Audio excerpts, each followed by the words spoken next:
सबसे पहले पुराने फिल्मों के 2 गाने, उनकी एक एक लाइन में आपके सामने गुनगुना रहा हूं, फिर ये देखा जाएगा कि क्षमा, शम्मा, सम्मा, सम्मा का क्या अर्थ होता है और इनमें क्या फर्क होता है, कौन सा क्षमा सही है। ठीक है, तो वो 2 गाने कौन सा है? पहला गाना सुनिएगा।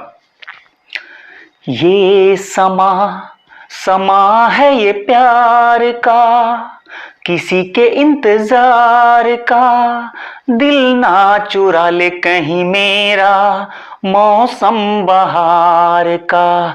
ये समा समा है ये प्यार का। और दूसरा गाना जिसकी एक लाइन, क्षमा कहे परवाने से परे चला जा, मेरी तरह जल जाएगा यहां नहीं आ। क्षमा कहे परवाने से परे चला जा, मेरी तरह जल जाएगा यहां नहीं आ। वो नहीं सुनता है उसे जल जाना होता है, हर खुशी से हर गम से बेगाना होता है। तो ये 2 गाने मैंने आपके सामने रखे। दोनों में आपने सुना क्षमा कहे परवाने से, और पहले वाले में सुना ये समा समा है प्यार का। तो ऐसे क्षमा और समा शब्द आप हमेशा से सुनते हैं, तो मैं आपको बता रहा हूं कि क्षमा समा का फर्क क्या होता है, इसका अर्थ क्या होता है, और बहुत सारे ऐसे शब्द आते हैं आपके सामने। मैं कई शब्द 4-5 शब्द आपके सामने रखूंगा, तो ये देखना है कि कौन सा क्षमा शब्द सही है। तो देखिए, सबसे पहले मैं आपके सामने यही रखा हूं, देखिएगा, समा समा सम्मा या क्षमा क्षमा या क्षमा, कौन सा इसमें सही है। प्रयोग में सब आता है, तो हो सकता है कुछ हम गलत प्रयोग करते होंगे या हो सकता है कुछ हम सही प्रयोग करते हैं। और अगर सही प्रयोग करते हैं, ठीक है, मान लीजिए इसमें से कुछ शब्द सही है, तो किस अर्थ में उसका प्रयोग किया जाता है, आइए जरा देखा जाए। अब दोनों गानों को मेरे वो दिमाग में भी रखिएगा। ये समा समा है ये प्यार का, और एक था क्षमा कहे परवाने से। ठीक है, आइए देखिए, सबसे पहले इसको देखा जाए। ये समा शब्द, समा, देखिए यहां पे लिखा हुआ है समा। अब यूं तो ये अरबी का शब्द है, अरबी के शब्द के और हिंदी के शब्द में थोड़े से उच्चारण का फर्क होता है। हम इसे हिंदी में सीधे सीधे समा कह देते हैं, हिंदी में सीधे सीधे समा कह देते हैं, लेकिन अरबी के उच्चारण में थोड़ा सा फर्क होगा। समा, यानी आ के बाद भी थोड़ा अ का उच्चारण करना पड़ता है। जैसे हम लोग गांव में कहते हैं ना, एक शब्द होता है, जैसे कहें, अगर लिखा हो, ये शब्द लिखा हो, ध्यान से दिखिएगा, लिखा हो ऐसे, ऐसे लिखता है, तो इसको हम कहेंगे बोल। ये क्या लिखा है? बोल। लेकिन एक शब्द कहा जाता है बोल, बोल। तो बोल जब हम कहते हैं तो ल के बाद अ का उच्चारण आता है। तो ऐसे याद रखिएगा, उच्चारण में थोड़ा बहुत फर्क होता है। खैर छोड़िए। तो अब देखिएगा, ये समा शब्द, ये समा लिखा है, समा। और समा, एक समा संस्कृत में भी आता है, एक समा संस्कृत का भी शब्द है, और एक समा, ये जो समा लिखा हुआ है यह अरबी का शब्द है, अरबी का शब्द है। तो संस्कृत में भी एक समा है, लेकिन जो उसकी स्पेलिंग होगी, तो याद रखिएगा, उसकी स्पेलिंग होगी SAMA, ये समा होगा।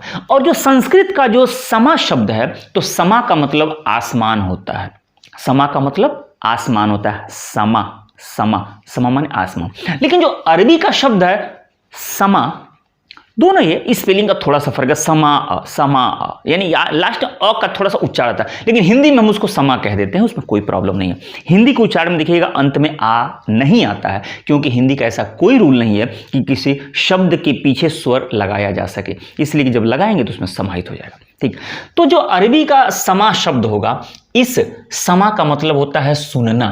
ठीक है, इस समा का मतलब हो जाएगा सुनना। ठीक, तो ये जो संस्कृत का शब्द है समा, इसका मतलब होता है आसमान, इसका मतलब होता है आसमान। और अरबी का जो समा शब्द है सेम शब्द वही है, याद रखिएगा, बस थोड़े से इंग्लिश में जब लिखते हैं या उच्चारण करते हैं तो थोड़ा सा फर्क है। तो इसका मतलब होता है सुनना, इसका मतलब क्या होता है? सुनना। ठीक, एक बात हो गई। अब देखिएगा दूसरा शब्द समा, समा, समा। ठीक है, इस समा का जो मतलब होता है वो होता है दृश्य, दृश्य। ठीक है, या माहौल, माहौल। इसी को थोड़ा और सुंदर शब्द में हम कह दें तो नजारा, इसी को हम कह दें तो नजारा। ठीक है, जो कोई भी हम कहीं जाते हैं पार्क वगैरह में घूमने के लिए, तो पार्क का वहाँ का जो माहौल और नज़ारा होता है उसी को हम लोग क्या कहते हैं? समा, समा कहते हैं, समा।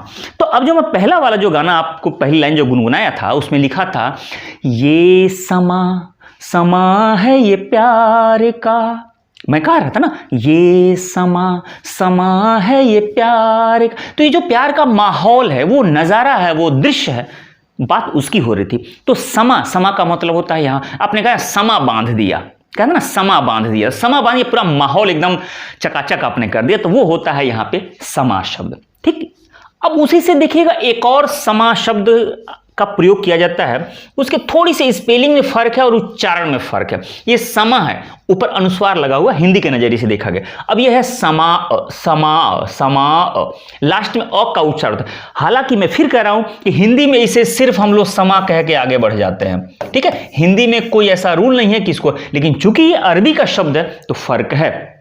अब इसका मतलब सुनिएगा, समा का मतलब क्या होता है?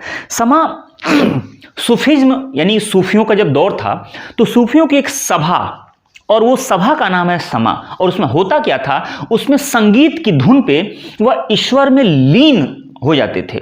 एक उनका एक तरीका था आराधना करने का, प्रार्थना करने का, प्रेयर करने का, इबादत करने का। ठीक है, अल्लाह को याद करने का उनका एक तरीका होता था। वो संगीत में पूरी तरह से लीन हो जाते थे, उसे समा कहते हैं।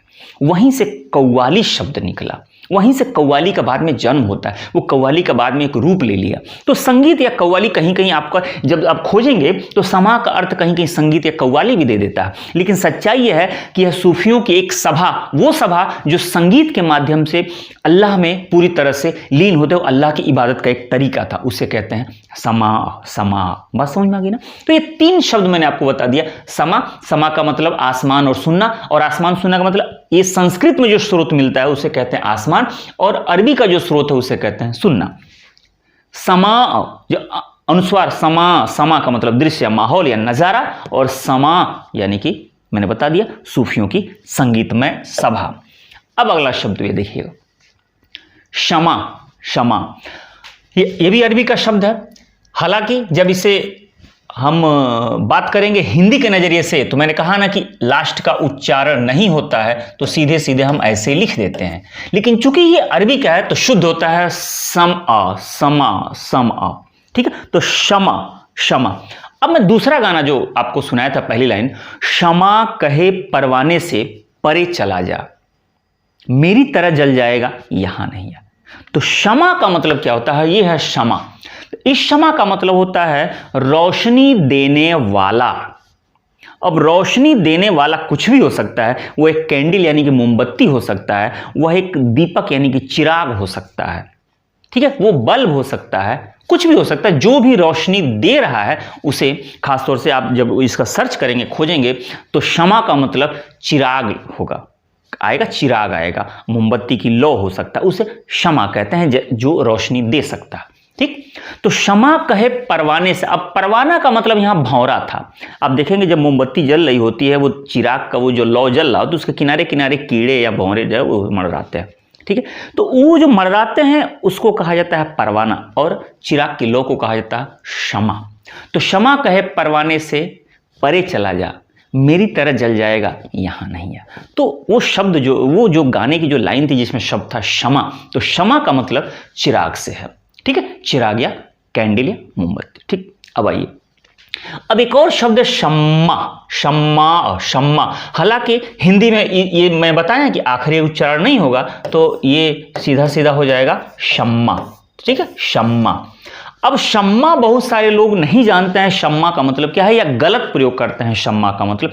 शम्मा का मतलब होता है क्षमा को बनाने वाला, क्षमा को बनाने वाला शम्मा। यानी कि अगर इसका मतलब अगर कैंडल है तो इसका मतलब कैंडल मेकर हो जाएगा। ये इसका मतलब अगर चिराग है तो इसका मतलब चिराग बनाने वाला हो जाएगा। तो शम्मा का मतलब होता है चिराग बनाने वाला या कैंडल बनाने वाला, मोमबत्ती बनाने वाला, कैंडल मेकर। बात समझ में आ गई ना। तो ये है समा, क्षमा, शम्मा, ये कुछ ऐसे शब्द हैं जो उसी से बनते हुए हैं। उच्चारण इसका एक जैसा होता है। बहुत सारी गलतियां हमसे सिर्फ इसलिए हो जाती हैं कि उच्चारण का फर्क जब हम नहीं जानते हैं तो किसी भी क्षमा का समा में या समा का क्षमा में प्रयोग कर देते हैं। ठीक, इसमें तो कुछ ऐसे भी, जैसे ये दोनों शब्द मैंने बताया, ये क्षमा बताया और ये शम्मा बताया, बहुत सारे लोग तो इसका भी फर्क नहीं जानते हैं शम्मा का मतलब क्या होता है। कुछ लोग अगर जानते भी हैं, जिससे क्षमा का मतलब वो चिराग या लौ होता है, तो उसको भी लोग शम्मा बोल देते हैं। लेकिन आज से उम्मीद करता हूं कि मैं जो 2-4 शब्द बताया आपको अच्छा लगा होगा। अच्छा लगा होगा तो प्लीज़ यही कह सकता हूं कि चैनल को अगर सब्सक्राइब नहीं किए होंगे तो कर दीजिएगा और लाइक जरूर कर दीजिएगा और कमेंट करके बताइएगा कि आज के वीडियो में आपको सबसे अच्छी बात क्या लगी।